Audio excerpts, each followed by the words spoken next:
नमस्कार, सत्येंद्र.com में आपका स्वागत है। एक नजर अब तक की सुर्खियों पर। बिहार के मुख्यमंत्री नीतीश कुमार ने भी कहा है कि भारत जोड़ो यात्रा को प्रभावित करने के लिए कोविड का शोर मचाया जा रहा है। पटना में कार्यक्रम के दौरान पत्रकारों से बातचीत के दौरान उन्होंने ये टिप्पणी की। नीतीश ने कहा कि केंद्र सरकार ने ये शोर तब मचाया जब यात्रा खासी लोकप्रिय हो रही है और दिल्ली के करीब पहुंच गई है। नीतीश कुमार ने कहा, हमें ये पता होना चाहिए कि केंद्र की सत्तारूढ़ बीजेपी पिछली बार कोविड को लेकर क्यों ढुलमुल हो गई थी और अब जब कांग्रेस के लोग यात्रा निकाल रहे हैं तो वो निश्चित रूप से सतर्क क्यों हो गए हैं। ये पूछे जाने पर कि केंद्रीय स्वास्थ्य मंत्री मनसुख मंडाविया ने यात्रा में कोविड-19 प्रोटोकॉल सुनिश्चित करने या राष्ट्रीय हित में इसे टालने का आग्रह किया है, नीतीश कुमार ने चुटकू लेते हुए कहा, मैं यही तो कह रहा हूँ कि इन लोगों को उस यात्रा पर आपत्ति क्यों है, वो खुद जुलूस क्यों निकालते रहते हैं। बता दें कि जेडीयू नेता नीतीश कुमार 4 महीने पहले बीजेपी को छोड़कर महागठबंधन में शामिल हुए हैं, जिसमें कांग्रेस भी शामिल है। नीतीश अगले लोकसभा चुनाव से पहले विपक्ष को एकजुट करके एनडीए गठबंधन को हराने की कसम खा रहे हैं। दुनिया में बढ़ रहे कोरोना के मामलों को देखते हुए केंद्रीय स्वास्थ्य मंत्री ने कांग्रेस की भारत जोड़ो यात्रा में कोविड नियमों का पालन करने को कहा और कहा कि अगर ऐसा नहीं होता है तो यात्रा को निलंबित कर दिया जाए। स्वास्थ्य मंत्री मनसुख मंडाविया ने कांग्रेस नेता राहुल गांधी और राजस्थान के मुख्यमंत्री अशोक गहलोत को ये चिट्ठी लिखी है। पत्र में लिखा गया है कि राजस्थान के सांसदों पीपी चौधरी, निहाल चंद और देवजी पटेल ने एक पत्र के जरिए भारत जोड़ो यात्रा से फैल रही कोविड महामारी को लेकर चिंता व्यक्त की। उन्होंने कोविड से राजस्थान और देश को बचाने के संदर्भ में 2 बातों का अनुरोध किया है। स्वास्थ्य मंत्री ने कहा कि भारत जोड़ो यात्रा में कोविड दिशा निर्देशों का पालन हो, मास्क और सैनिटाइजर का इस्तेमाल किया जाए और सिर्फ वैक्सीन लगा चुके लोग ही इस यात्रा में हिस्सा लें। यात्रा में जुड़ने से पहले और उसके बाद लोगों को आइसोलेट किया जाए। अगर ऐसा नहीं किया जाता है तो देश को बचाने के लिए भारत जोड़ो यात्रा को देश हित में स्थगित करना चाहिए। राहुल गांधी की भारत जोड़ो यात्रा को कोविड प्रोटोकॉल का हवाला देते हुए स्थगित करने की सलाह के बाद कांग्रेस ने बीजेपी को निशाने पर लिया है। कांग्रेस नेता अधीर रंजन चौधरी ने कहा कि मैं बीजेपी से पूछना चाहता हूं कि क्या पीएम मोदी ने गुजरात चुनाव में कोविड दिशा निर्देशों का पालन किया था। मुझे लगता है कि मनसुख मंडाविया को राहुल गांधी की भारत जोड़ो यात्रा पसंद नहीं है, लेकिन लोग इसे पसंद कर रहे हैं और इससे जुड़ रहे हैं। मंडाविया को लोगों का ध्यान भटकाने के लिए भेजा गया है। वहीं पवन खेड़ा ने कहा कि क्या ऐसा ही पत्र राजस्थान बीजेपी को भेजा गया है जो जन आक्रोश यात्रा निकाल रही है। क्या संसद सत्र स्थगित कर दिया गया है। क्या सरकार ने सार्वजनिक स्थानों पर कोविड प्रोटोकॉल के लिए कोई एडवाइजरी जारी की है। ये मनचाहे चुनाव क्यों, ये निम्न स्तर की राजनीति क्यों हो रही है। बता दें, कोरोना संक्रमण जब चरम पर था तब भी बंगाल में चुनाव हो रहे थे। उस वक्त एक दिन में 2 लाख से अधिक कोरोना संक्रमण के मामले आ रहे थे, लेकिन फिर भी चुनावी सभाएं, चुनावी रैलियां हो रही थी। पीएम मोदी भी हजारों की संख्या में भीड़ को संबोधित कर रहे थे, तब काफी सवाल उठे थे। महाराष्ट्र के मुख्यमंत्री एकनाथ शिंदे जमीन घोटाले के मामले में फंसते हुए दिखाई दे रहे हैं। दरअसल महाराष्ट्र विधानसभा के शीतकालीन सत्र के दूसरे दिन उस समय हंगामा हो गया जब विधान परिषद में विपक्ष के नेता अंबादास दानवे ने मुख्यमंत्री एकनाथ शिंदे पर नागपुर इंप्रूवमेंट ट्रस्ट की जमीन के आवंटन में घोटाले का आरोप लगाया, जिसके बाद विपक्ष ने एक आवाज में मुख्यमंत्री एकनाथ शिंदे के इस्तीफे की मांग कर डाली। विपक्ष के नेताओं का कहना है कि एकनाथ शिंदे ने शहरी विकास मंत्री होते हुए 83 करोड़ की जमीन को अलग अलग लोगों को कौड़ियों के भाव में बेच दिया। दानवे ने कहा कि नागपुर सुधार न्यास ने झुग्गी में रहने वाले लोगों के पुनर्विकास के लिए 4.5 एकड़ जमीन आरक्षित की थी, लेकिन तत्काल शहरी विकास मंत्री और मौजूदा मुख्यमंत्री एकनाथ शिंदे ने इस जमीन के टुकड़े करके 16 निजी व्यक्तियों को आवंटित कर दिया। दानवे ने आगे आरोप लगाया, इतना ही नहीं, एकनाथ शिंदे ने 83 करोड़ मौजूदा मूल्य की जमीन को मात्र 1.5 करोड़ रुपए में आवंटित कर दिया। हालांकि एकनाथ शिंदे ने अपनी सफाई में कहा कि उन्होंने जिन लोगों को इस जमीन का आवंटन किया है वो सभी नियमों के अनुसार किया गया है। चीन सहित दुनिया के कुछ देशों में फिर से कोरोना संक्रमण फैलने से भारत में कोरोना को लेकर जैसी आशंका जताई जा रही थी वो अब बढ़ गई है। दरअसल भारत में कोरोना के ओमिक्रॉन वेरिएंट के BF7 सब वेरिएंट के 4 मामले पाए गए हैं। ये मामले गुजरात और ओडिशा में पाए गए हैं। ये वही वेरिएंट हैं जिसको चीन में कोरोना के तेजी से फैलने के लिए जिम्मेदार माना जा रहा है। इसी वेरिएंट के मामले अमेरिका, इंग्लैंड और बेल्जियम, जर्मनी, फ्रांस, डेनमार्क सहित कई यूरोपीय देशों में मिल चुके हैं। चीन सहित दुनिया के कई देशों में कोविड संक्रमण के मामलों में उछाल के बीच केंद्रीय स्वास्थ्य मंत्री मनसुख मंडाविया ने आज एक उच्च स्तरीय समीक्षा बैठक की। इसमें अधिकारियों से सतर्क रहने और मामलों पर नजर रखने के लिए कहा गया है। स्वास्थ्य मंत्री ने साफ तौर पर कहा है कि अभी भी कोरोना खत्म नहीं हुआ है। बैठक के बाद मंडाविया ने ट्वीट कर कहा, कुछ देशों में कोरोना के बढ़ते मामलों को देखते हुए आज विशेषज्ञों और अधिकारियों के साथ स्थिति की समीक्षा की। कोविड अभी खत्म नहीं हुआ है। मैंने सभी संबंधितों को सतर्क रहने और निगरानी मजबूत करने का निर्देश दिया है। हम किसी भी स्थिति से निपटने के लिए तैयार हैं। बता दें, केंद्र सरकार ने कोरोना संक्रमण को लेकर राज्यों और केंद्र शासित प्रदेशों को खत लिखने के बाद बुधवार को बैठक बुलाई थी। चीन से ऐसी रिपोर्टें सामने आ रही हैं कि अस्पताल में बेड भर गए हैं और मुर्दाघरों में शव रखने की जगह भी कम पड़ रही है। कोविड संक्रमण के मामलों में उछाल के बीच उच्च स्तरीय समीक्षा बैठक की गई। इस दौरान नीति आयोग के सदस्य वीके पॉल, जो कोविड पर राष्ट्रीय टास्क फोर्स के प्रमुख भी हैं, उन्होंने कहा कि घबराने की कोई जरूरत नहीं है और पर्याप्त टेस्ट किए जा रहे हैं। उन्होंने भीड़भाड़ वाले इलाकों में लोगों को मास्क पहनने की सलाह दी। पॉल ने कहा कि अंतर्राष्ट्रीय हवाई यात्रा के दिशा निर्देशों में अभी तक कोई बदलाव नहीं हुआ है। तवांग में भारत और चीन के सैनिकों के बीच हुई झड़प के मुद्दे पर विपक्षी दलों ने बुधवार को संसद परिसर में प्रदर्शन किया।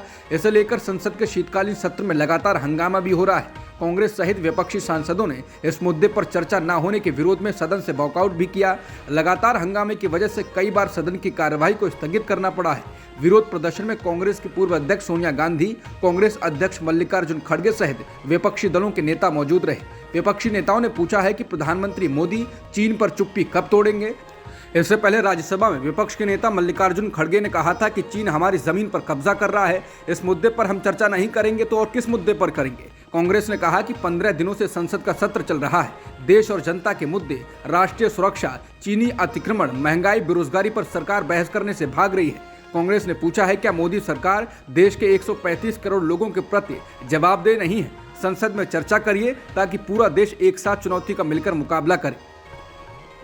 कांग्रेस संसदीय दल की अध्यक्ष सोनिया गांधी ने कांग्रेस संसदीय दल की बैठक के दौरान कहा कि बार बार चीनी घुसपैठ पर संसद में चर्चा से भाजपा का भागना लोकतंत्र के प्रति उनके अनादर को दिखाता है। ये बीजेपी के इरादों को दिखाता है कि भाजपा देश को एक साथ लाने में अक्षम है। बैठक में पार्टी सांसदों को संबोधित करते हुए उन्होंने कहा, महत्वपूर्ण राष्ट्रीय चुनौती का सामना करते समय संसद को भरोसे में लेना हमारे देश की परंपरा रही है। उन्होंने कहा, एक बहस कई महत्वपूर्ण सवालों पर प्रकाश डाल सकती है। सोनिया ने मोदी सरकार को निशाने पर लेते हुए पूछा कि चीन क्यों लगातार हम पर हमला करने के लिए तैयार है, इन हमलों को पीछे हटाने के लिए क्या तैयारी की गई है और क्या करने की जरूरत है। चीन को भविष्य की घुसपैठ से रोकने के लिए सरकार की नीति क्या है। सोनिया ने चीन के साथ व्यापार घाटे का जिक्र करते हुए कहा, ये देखते हुए कि चीन के साथ हमारा एक गंभीर व्यापार घाटा है, हम जितना निर्यात करते हैं उससे कहीं अधिक उससे आयात करते हैं, इसको देखते हुए चीन की सैन्य दुश्मनी के लिए कोई आर्थिक प्रतिक्रिया क्यों नहीं है। वैश्विक समुदाय के लिए सरकार की कूटनीतिक पहुंच क्या है। कांग्रेस संसदीय दल की अध्यक्ष सोनिया गांधी ने सुप्रीम कोर्ट के साथ सरकार के टकराव को लेकर नरेंद्र मोदी सरकार को निशाने पर लिया और आरोप लगाया कि न्यायपालिका से शक्ति छीनने के लिए सोची समझी कोशिश की जा रही है। सोनिया ने कहा कि न्यायपालिका को अवैध बनाने के लिए एक सुनियोजित प्रयास है। विभिन्न आधारों पर न्यायपालिका पर हमला करने वाले भाषण देने के लिए मंत्रियों और यहां तक कि एक उच्च संवैधानिक प्राधिकरण को रखा गया है। सोनिया ने कहा कि इससे यह बिल्कुल स्पष्ट है, यह सुधार करने के लिए उचित सुझाव देने की कोशिश नहीं है, बल्कि ये जनता की नजरों में न्यायपालिका के कद को कम करने का प्रयास है।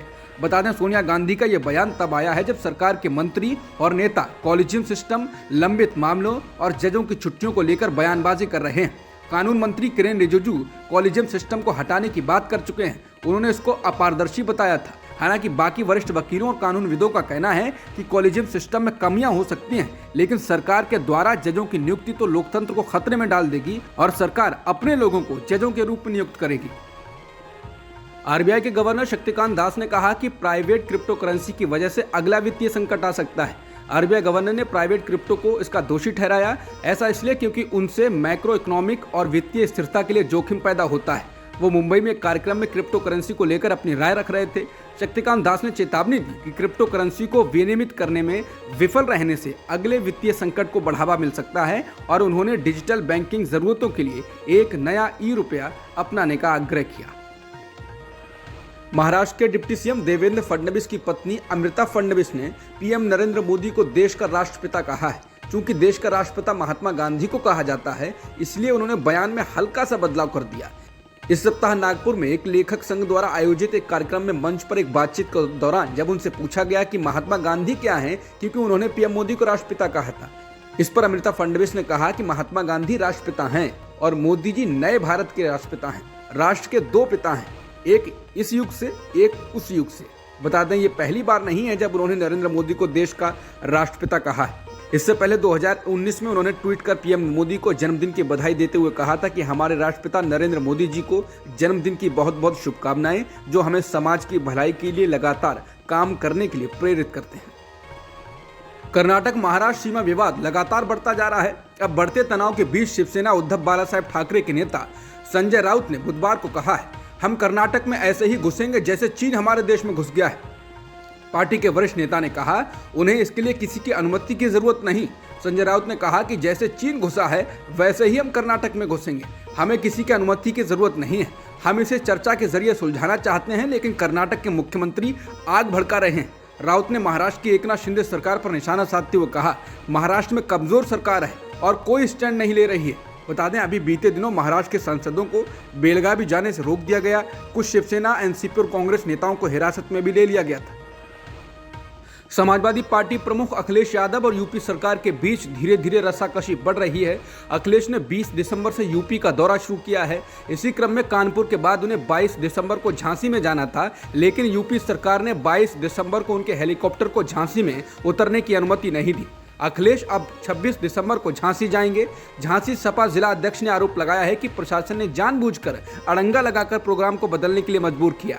अखिलेश का हेलीकॉप्टर झांसी पुलिस लाइन के हेलीपैड पर उतरना था, लेकिन वहां काम चलने की बात कहकर प्रशासन ने अनुमति नहीं दी। जिला अध्यक्ष का कहना है कि सपा प्रमुख के आने की घोषणा कई दिन पहले की गई थी और प्रशासन के पास सारी जानकारी मौजूद है, इसके बावजूद ये हरकत की गई। देश में जहां बात बात पर भावनाएं आहत हो रही हैं, उस बीच अब योग गुरु बाबा रामदेव का कार्टून बनाने के मामले में पतंजलि ने 2 कार्टूनिस्ट के खिलाफ उत्तराखंड के कनखल थाने में एफआईआर दर्ज करवा दी है। पतंजलि योगपीठ ने अश्लील कार्टून बनाने का आरोप लगाया है। मामला कार्टूनिस्ट गजेंद्र रावत और हेमंत मालवीय के खिलाफ दर्ज किया गया है। दरअसल शाहरुख खान की फिल्म पठान के गाने में बेशर्म रंग गाने को लेकर विवाद चल रहा है।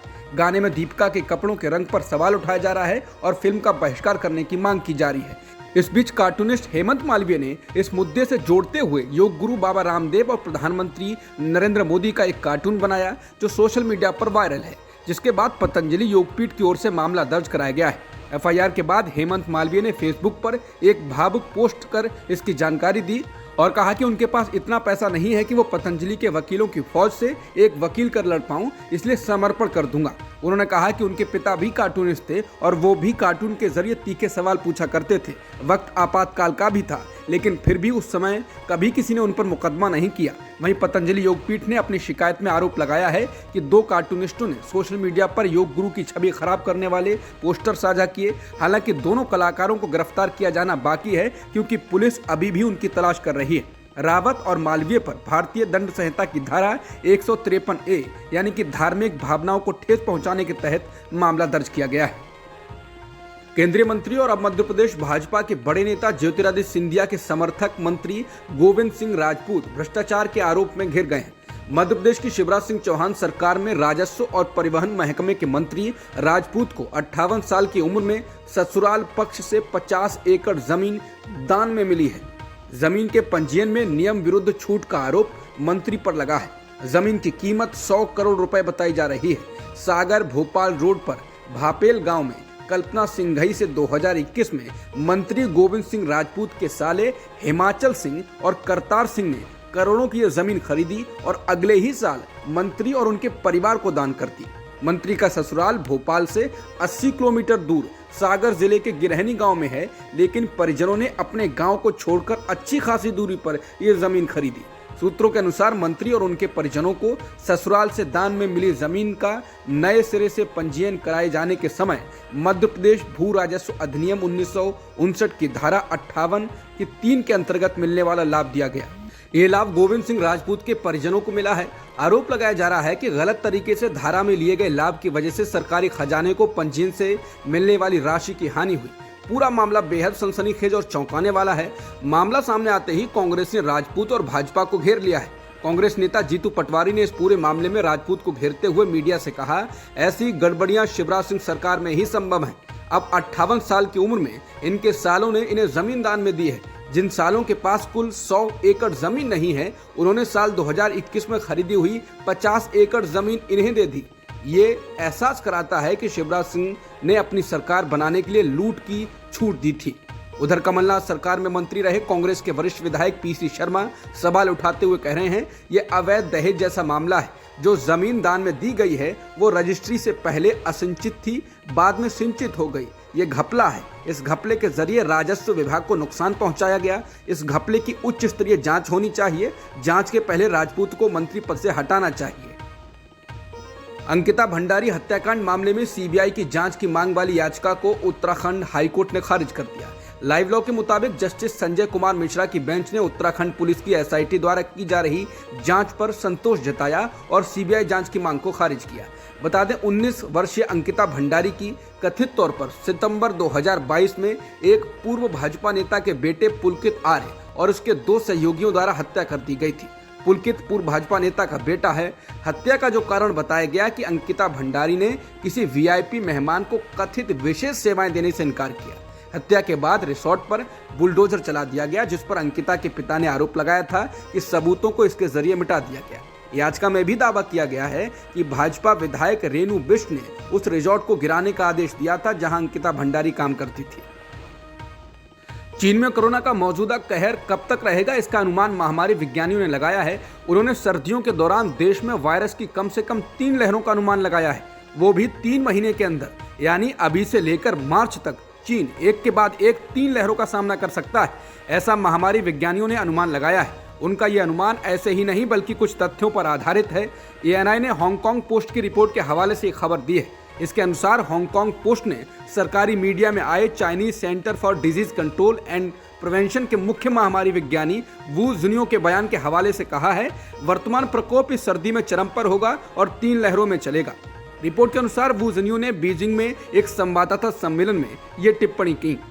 वहीं हाल ही में महामारी विशेषज्ञ एरिक फीगलडिंग ने कहा है कि चीन में अस्पताल पूरी तरह से चरमरा गए हैं और अगले 90 दिनों में चीन की 60% से अधिक आबादी के संक्रमित होने और लाखों लोगों की मौत होने की आशंका है। अफ्रीकी देश गाम्बिया में कथित तौर पर भारतीय कफ सिरप से बच्चों की मौत के मामले में कंपनी मेडन फार्मा की मुश्किलें बढ़ने वाली हैं। गाम्बिया की संसदीय समिति ने सिफारिश की है कि कफ सिरप से बच्चों की मौत के मामले में भारतीय दवा कंपनी पर मुकदमा चलाया जाए। बता दें, भारतीय कंपनी मेडन फार्मास्यूटिकल्स पर उसके बनाए 4 कफ सिरप से 70 बच्चों की मौत होने का आरोप है। संसदीय समिति ने कहा, इन मौतों के मामले में दूषित दवाएं निर्यात करने को लेकर मेडन फार्मास्यूटिकल्स को जिम्मेदार ठहराना चाहिए। बता दें, WHO यानी विश्व स्वास्थ्य संगठन ने बच्चों की मौत के लिए मेडन के द्वारा बनाए गए कफ सिरप को जिम्मेदार बताया था। हालांकि मेडन फार्मास्यूटिकल्स ने इन आरोपों से इनकार किया था। अफगानिस्तान में तालिबान सरकार ने कल मंगलवार को एक और महिला विरोधी फैसला लिया। तालिबान सरकार के एक प्रवक्ता ने मंगलवार को कहा कि अफगानिस्तान में निजी और सरकारी यूनिवर्सिटीज में महिलाओं की एंट्री तत्काल प्रभाव से और अगली सूचना तक प्रतिबंधित की जा रही है, यानी वो यूनिवर्सिटी में पढ़ाई के लिए नहीं आ सकती हैं। तालिबान सरकार की कैबिनेट में इसका फैसला किया गया। अमेरिका ने इस फैसले की निंदा की है और संयुक्त राष्ट्र ने चिंता जताई है। बता दें, इससे पहले तालिबान ने लड़कियों के लिए स्कूली शिक्षा पर रोक लगाई थी और अब उच्च शिक्षा पर भी रोक लगाने का आदेश जारी कर दिया है। यूनिवर्सिटी एंट्री बैन का फैसला अफगानिस्तान में लड़कियों द्वारा हाई स्कूल परीक्षा देने के कुछ हफ्तों बाद आया है। पिछले साल तालिबान के अफगानिस्तान पर कब्जा करने के बाद से तमाम महिला विरोधी आदेश सामने आ रहे हैं। ट्विटर के सीईओ एलन मस्क ने कहा है कि जैसे ही उन्हें कोई बेवकूफ़ मिल जाएगा वो ट्विटर के सीईओ पद को छोड़ देंगे। एलन मस्क ने ऐसा इसलिए कहा है क्योंकि उन्होंने इससे पहले ट्विटर पर एक पोल किया था जिसमें उन्होंने पूछा था कि क्या मुझे सीईओ का पद छोड़ देना चाहिए। उन्होंने ये भी लिखा था कि जो भी नतीजे आएंगे वो उसे मानेंगे, जिसके बाद इस पोल में पद छोड़ने के समर्थन में 57.5% और विरोध में 42.5% लोगों ने मत दिया। इस पोल के आधार पर ही अब एलन मस्क ने कहा है, इस काम के लिए जैसे ही मुझे कोई बेवकूफ़ मिल जाएगा मैं सीईओ के पद को से इस्तीफा दे दूंगा। इसके बाद मैं सिर्फ सॉफ्टवेयर और सर्वर टीम के साथ काम करूंगा। अब तक की खबरों में इतना ही। बाकी खबरों के लिए बने रहिए सत्येंद्र.com के साथ।